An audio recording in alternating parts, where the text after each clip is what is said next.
Delegates, it is my great pleasure to bring tonight's general session to order. We have a number of special guests with us tonight, and we're going to start with our first guest, whom it is a great pleasure to have join us.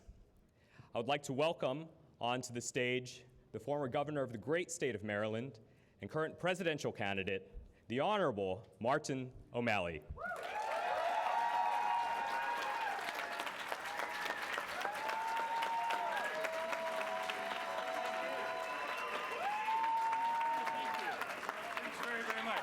Wow. Thank you very, very much. Hey, thank you. My goodness. Well, it is wonderful to be here with all of you. And I want to thank Atima O'Mara, your YDA president, Dina Cervantes, your convention host chair. Big round of applause for both of them, shall we? Eric Bauman, our California Democratic Party Vice President, and all the convention team and staff, big round of applause. It's really great to be with all of you, and I'm looking forward to talking with you afterwards, too. I'm going to mill about and look forward to meeting each and every one of you, and I cannot thank you enough for the invitation to be with all of you today. My name is Martin O'Malley. I am not a former Republican. I am not a former independent. I am not a former socialist. I am a Democrat, and I'm running for President of the United States. And I am running for one reason and one reason only, and that is to rebuild the truth of the American dream that we share. And I need your help. I was just talking to the chair of the county Democrats, and I said, you know, what the young people of our party should lead a movement on is 2 constitutional amendments. And I know that you still have a few more days in your convention, so maybe there's a possibility to consider these. One of the constitutional amendments that we need to pass and work state by state to pass is a constitutional right to vote.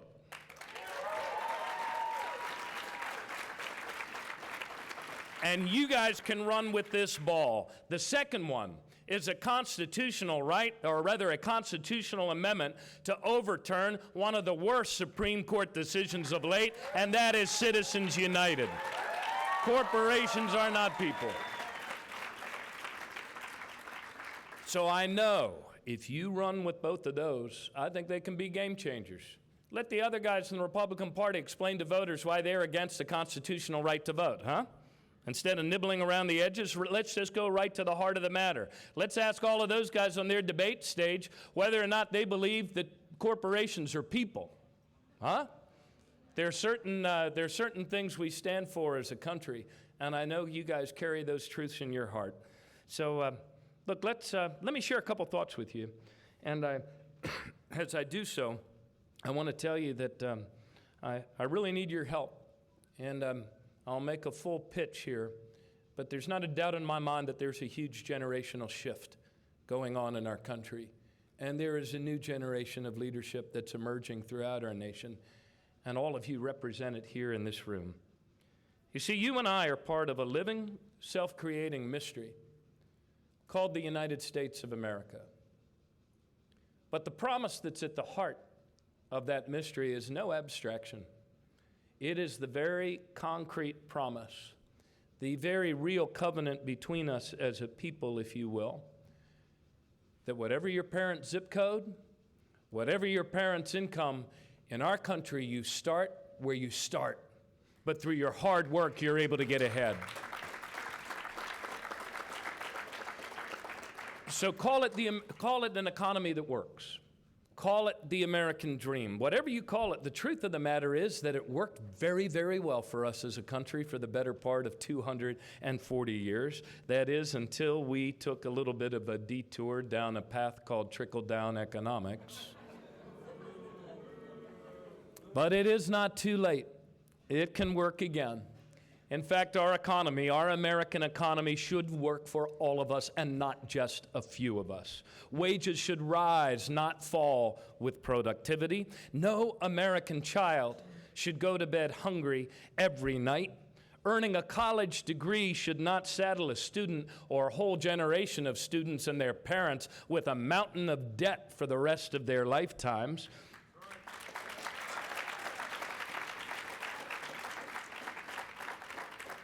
And our parents and our grandparents should be able to live out their retirement years in security, not in poverty, with dignity, not having to choose between their medicine and their food.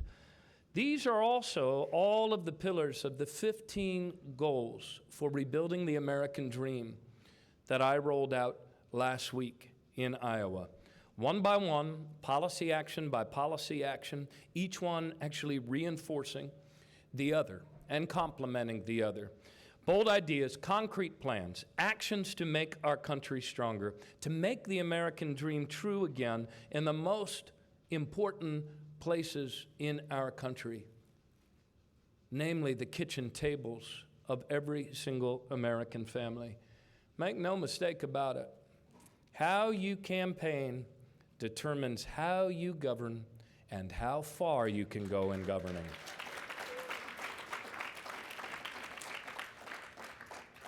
The challenges of our times, the challenges of these times, actually the challenges of your times, demand a new way of leadership. What do I mean by that? I mean that your baby boomer parents and even grandparents were oftentimes accustomed to a way of leadership that was ideological, that was hierarchical, that was bureaucratic, and riddled with isms,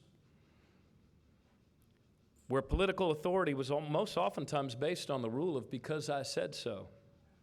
But to solve problems in a new day, you demand a new way of leadership, a new way of governing, a new way of solving problems that is actually fundamentally entrepreneurial, that is collaborative in its method, and that is interactive in a relentless sort of way, asking the question always, does it work?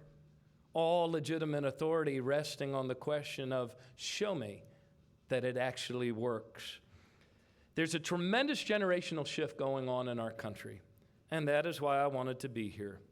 And sadly, most of the established leaders of our own party don't even see that it's coming. What does it tell you that 6 months out from the first primaries and caucuses of our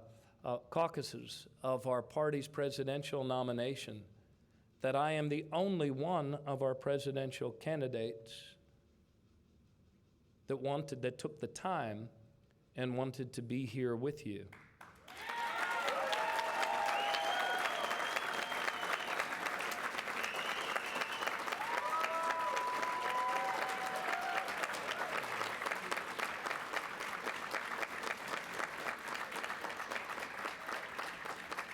Let me talk with you about this generational shift and why it is I believe that our party would be best served by having more debates and having them now. And on one side of this generational shift, on your parents' side, if you will, there is a tremendous amount of oftentimes unspoken fear, anger, or worse, resignation.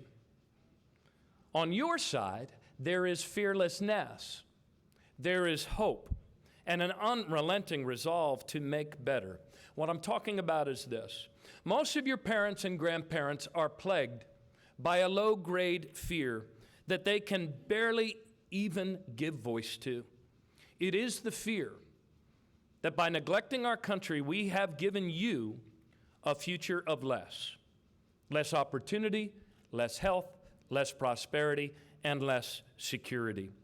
Younger Americans, on the other hand, that I've had conversations with all across our country, understand that fear and anger never built a great country and never was very good at solving problems.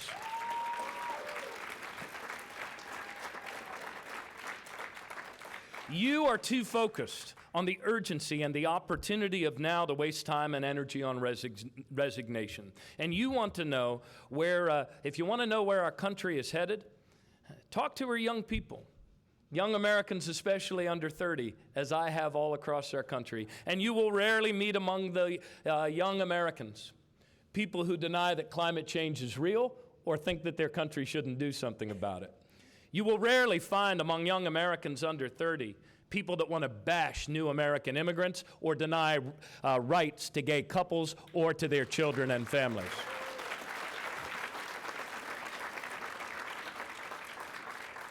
So there's no doubt in my mind that the country that you carry in your hearts is a stronger America, a more compassionate and generous America, a more loving, honest, and life-giving America. The political question at hand in this presidential election is whether we advance at the arrival of that country we carry in our hearts sooner rather than later, or whether we take a bad detour through a nation of fear and loathing. I believe that we need to move forward. Any of you watched the Republican debate last week? Yeah. Anyone want to admit watching the Republican debate last week? It was like a bad episode of that Johnny Knoxville series, wasn't it? You didn't hear one word about climate change, or the minimum wage, or voting rights. Not one word. But you did hear a lot of talk about raising the retirement age for senior citizens, about cutting taxes for billionaires. You heard all sorts of hateful language about immigrants and all sorts of denigrating language about women. Welcome to today's Republican Party. Their party once had leaders and visionaries. Lincoln asserted our unity, didn't he? And our common humanity. Eisenhower liberated the world and built our nation's highway system to connect us. Now Republicans create traffic jams, denigrate new American immigrants and women, and they dismiss everything from climate science to vaccines. Give them a few more weeks, and they'll be shunning Copernicus. Our nation needs a new consensus, not new divisions. We need new leadership, not new hates. And today, for the progress of our nation, that leadership must come from the Democratic Party.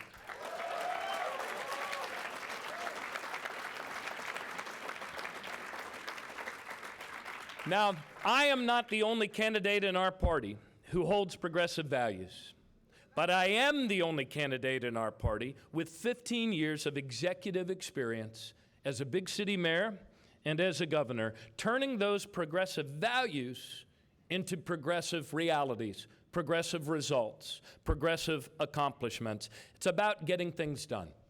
What do I mean? In Baltimore, we save lives by reducing record high violence to record lows, and we help thousands of our courageous neighbors free themselves from the scourge of drug addiction. Actions, not words. When I ran for governor of Maryland, we set out bold goals, and I did something that the political consultants say you're not supposed to do, attaching deadlines within your term of office to those goals. And I led my state forward to making nation-leading progress, even in the face of the recession. Instead of cutting public education, we actually increased public education funding by 37% and made our schools the best in America, 5 years in a row. Those were actions, not words. In Maryland, we defended the highest median income all the way through the recession and created jobs at a faster rate than our neighbors north or south. Actions, not words. We froze college tuition for 4 years in a row. Actions, not words. We expanded family leave and voting rights. We passed driver's licenses for new American immigrants, and we banned the sale of assault weapons. Actions, not words. And we fought for the DREAM Act, and we fought for marriage equality, and we defended them at the ballot, and we won. All of those were actions, not words. The ability to forge a new consensus. In tougher times than these, young Democrats, Franklin Delano Roosevelt told our grandparents not to be afraid. John Kennedy told our parents in changing times that to govern is to choose. I say to you that progress is a choice. Job creation is a choice. Whether or not we make our country weaker or stronger, this too is a choice, and you and I have work to do.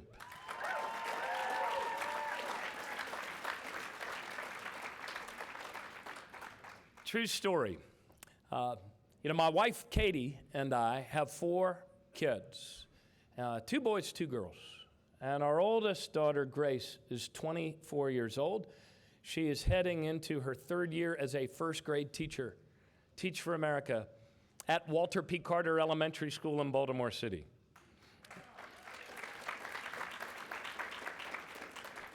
And a couple weeks ago, after her father had announced, or a couple months ago, after her father had announced for president, there was a buzz in her school when Miss O'Malley returned to her first-grade class, adorable, 100% African-American kids, eager and ready to learn.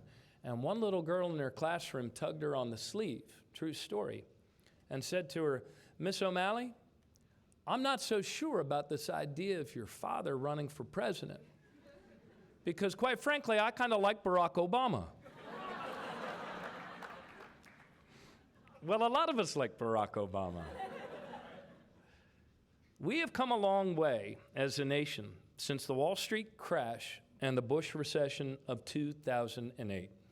As our country teetered on the brink of being plunged into a second Great Depression by the recklessness of Wall Street and the home-grinding machines of foreclosures, we elected a new leader in Barack Obama to move our country forward, and that's exactly what he's done.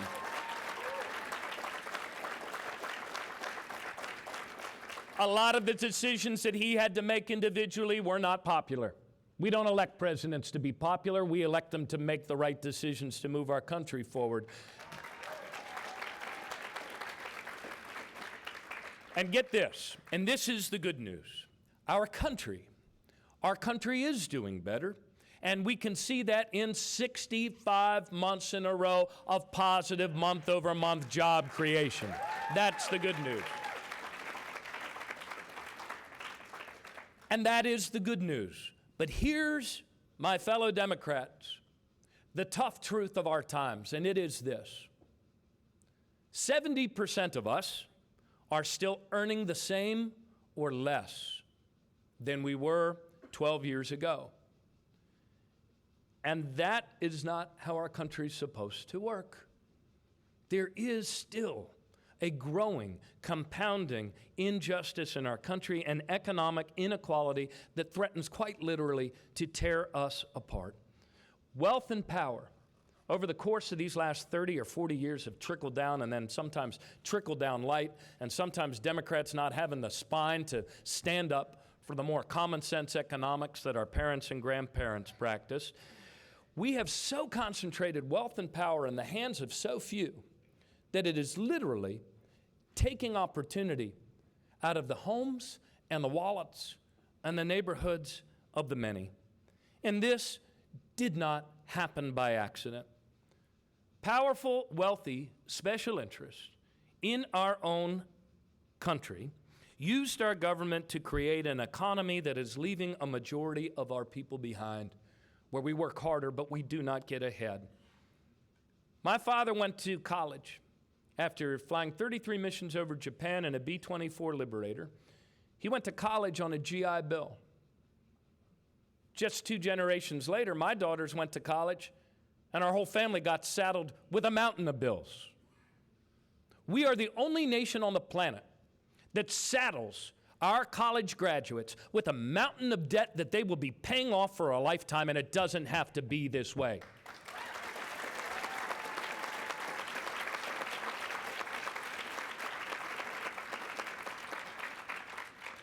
Get this, last year, Wall Street bonuses alone, the bonuses alone, totaled twice what every American working at minimum wage earned combined. That's not an economy that's working for all of us. Tell me how it is that not a single Wall Street CEO was ever convicted of a single crime related to the 2008 economic meltdown. Not a single one. What have we come to as a nation that you can get pulled over for having a broken taillight, but if you wreck the nation's economy, you're untouchable? What's that about? That's not the American dream. That's not how our country's supposed to work, and that's not how our economy's supposed to work. The genius of our nation is this, that in every generation, we take actions to include more and more of our people more fully in the economic, in the social, and in the political life of our country. That's our formula. That's what makes us great. That's what makes our economy grow. That's the formula we followed in Maryland. We didn't try to cut our way to prosperity. We made the investments that included more of our people with higher levels of skills. We made it easier, not harder, for people to vote. It's about including more people in the life of our country. In other words, the good news, my friends, is this. In order to continue this work and to build upon the good things that we have done for the last 8 years under President Obama's leadership, we need only return to our true selves and remember that our economy is not money. It is people. It is all of our people. And our economy, a stronger middle class, is not the consequence of economic growth. It is the cause of economic growth. No American family who works hard and plays by the rules should have to raise their children in poverty. And so, yes, we must raise the minimum wage to $15 an hour, however we can and wherever we can. And we must return to the economic justice of paying overtime pay for overtime work. We must make it easier and not harder for workers to join labor unions and collectively bargain for better wages for all of us. And we must advance the cause of paid family leave so that women can participate fully in the economic life of our country. Because when women succeed, America succeeds.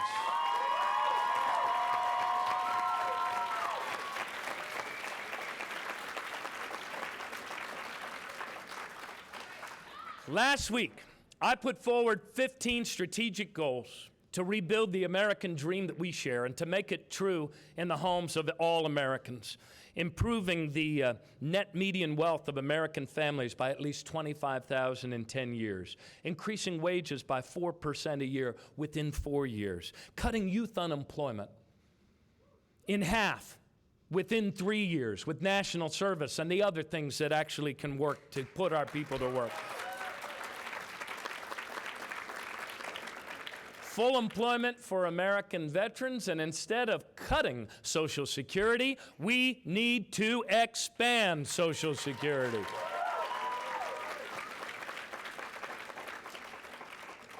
In our country, there is no such thing as a spare American, and so we must reform our criminal justice system to save more lives, redeem more lives, and reduce our appallingly high incarceration rate as a nation.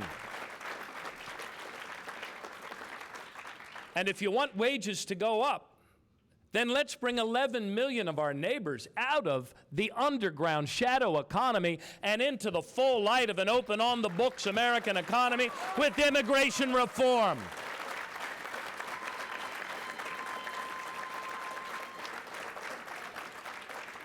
Comprehensive immigration reform. What has made us great in generation after generation is that we have attracted the best and the brightest from all over the world, and they have made our country a stronger and better place.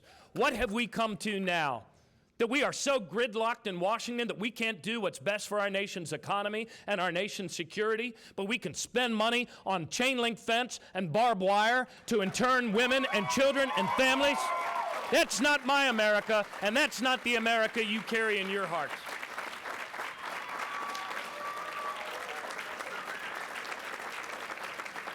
The enduring symbol of the America that you carry in your hearts is not chain link fence and barbed wire. It is the Statue of Liberty.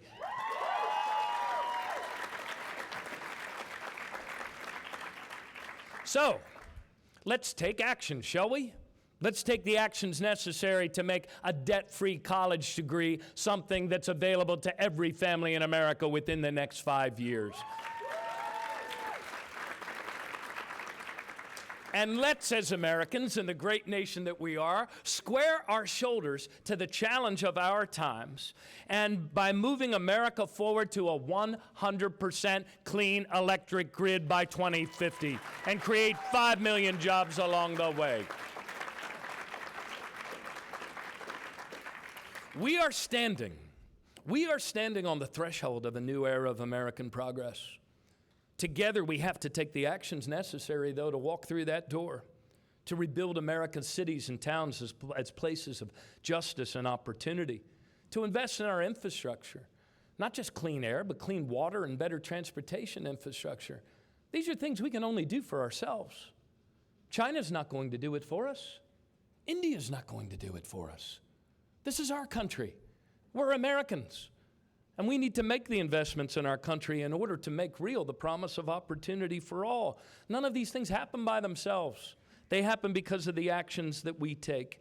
And there are a few things that we need to stop doing, though, as a party. And one of them is giving a free pass to the bullies of Wall Street to run roughshod over the best interests of the American people.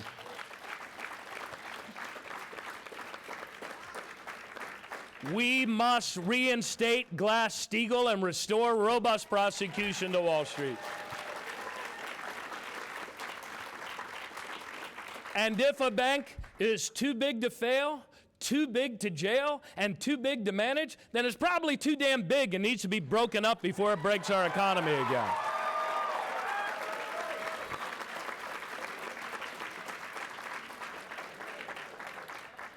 And we also need to learn from the past. We need to build a much more circulatory economy here in the United States, mindful of life cycle costs, of consumption and production, and the need for employment here at home. And that is why I am against the Trans-Pacific Partnership and the fast-tracking of American jobs and corporate profits abroad.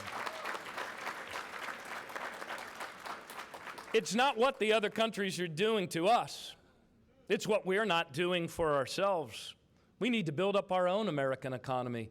And these are the goals that are worthy of a great people.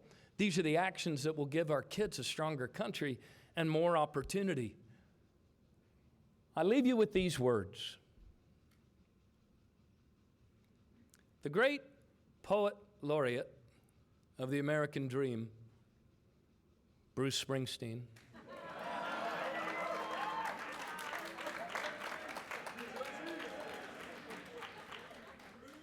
Bruce Springsteen once asked, is a dream a lie if it don't come true? Or is it something worse? Whenever a nation reaches the point in her history that we have reached of such extreme income inequality, there are only two paths forward, just two, and only one of them's good. That one is a sensible rebalancing based on the belief we share in the dignity of every person and based in our awareness that we share a common good as a people. The other path is pitchforks or stones or rocks, more of them, in the hands of more and more unemployed, angry, desperate young men who feel they're unneeded, unheeded, unwanted, and unnecessary in their own country. I vote for a sensible rebalancing, and I bet you do as well.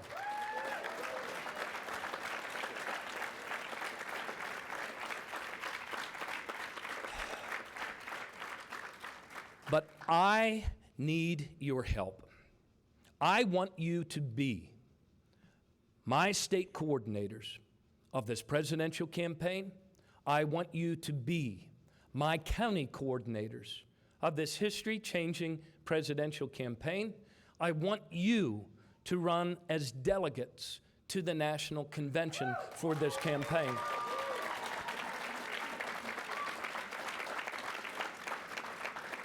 So I am going to be hanging out afterwards, and I'm going to have some able staff with me. And if you have both the courage and you have the inclination to join me in this march across the battlefield of democracy, then see me afterwards, and I will give you a rank of responsibility that no other campaign can give you. Within this very hall are the leaders of the Democratic Party who can win this presidential contest for the country that we carry in our hearts. Together we can forge a new consensus for progress. We can make and remake our country and our world. And I know that there are some in our party who pat you on the head and tell you, you're going to inherit this party someday. Nonsense. This party is already yours.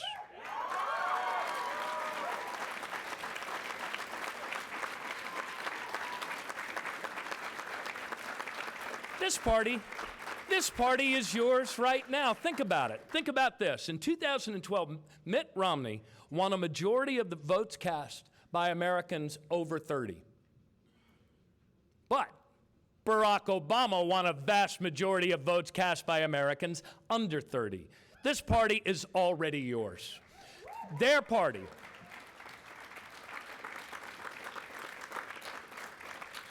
Their party looks to the past. Our party looks to the future. Without you, there is no Democratic Party. And I know that there are some in our party in positions of great responsibility. Even some of those that tell us we've become such an impoverished party we can only afford one debate in Iowa before the Iowa caucuses. They will tell you that we've become so poor as a party we can only afford one debate in New Hampshire. And they're the same people that will tell you that one day you will inherit this country. Horse hockey. This country is your country right now, and you take it where you want to take it.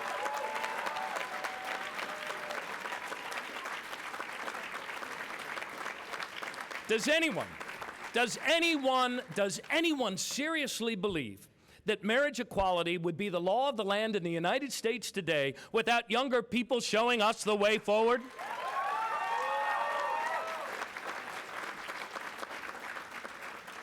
Teaching us how to recognize the human dignity in one another, not only in law, but also in our hearts. Without you, we cannot confront climate change. Without you, we cannot pass immigration reform. Without you, we cannot make our economy work again for all of us. But with you, we can. And that is why this election isn't about the power of the Koch brothers. It's not about Donald Trump or big money and hate that seeks to poison our politics. It's about us. It's about you and me. Us. You, period, S, period. It's about whether or not we still have the grit, still have the determination, still have the compassion for one another to make our country a better place by forging a new consensus for progress.